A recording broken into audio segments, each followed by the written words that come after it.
Sugar இருக்கிறவங்களுக்கு எது வந்து பெஸ்ட் காலை உணவு அண்ட் காலை உணவை வச்சே வந்து நம்மளோட எடுத்துட்டு இருக்க மாத்திரை இன்சுலினோட அளவை குறைக்கிறது எப்படி அப்படின்றத அந்த வீடியோ டீட்டெயிலாக பார்க்க போறோம். ஸோ கவனமா பாருங்க. இந்த மாதிரி மெடிக்கல் கான்டென்ட்ஸ்க்கு நம்மளோட QD ஹெல்த் டாக்ஸை ரெகுலரா ஃபாலோ பண்ணிப்போம். பெஸ்ட் ஃபுட்னு சொல்லிட்டு ஒரு உணவை மட்டும் நம்ம சொல்லவே முடியாது.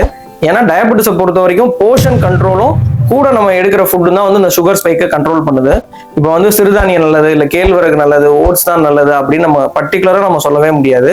ஃபார் எக்ஸாம்பிள் வந்து ஒருத்தர் வந்து ஒரு ஒயிட் கலர் ஜாப் பார்க்குறாங்க, எந்த வேலையும் அதிகமாக கிடையாது அப்படின்னா ஒரு 4 இட்லி எடுக்கிறாங்கன்னா அவங்க வந்து ஒரு 2 இட்லி எடுத்துட்டு கூட வந்து ஏதோ ஒரு எக்கோ இல்லை சுண்டல் பயிர் இந்த மாதிரி ஒரு ப்ரோட்டீன் இருக்க மாதிரியும் ஃபைபர் இருக்க மாதிரியும் எடுத்துக்கலாம்.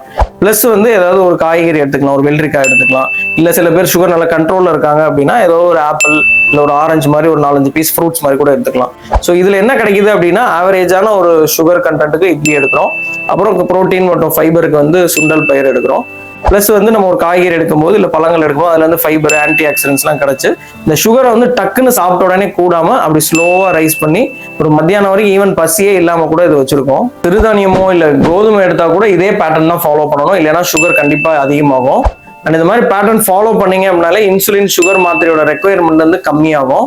ஏற்கனவே இதை ஃபாலோ பண்ணிட்டு இருக்கவங்க கமெண்ட் பண்ணுங்க, ஃபாலோ பண்ணாதவங்க இதை ட்ரை பண்ணி பாருங்க. தேங்க்யூ.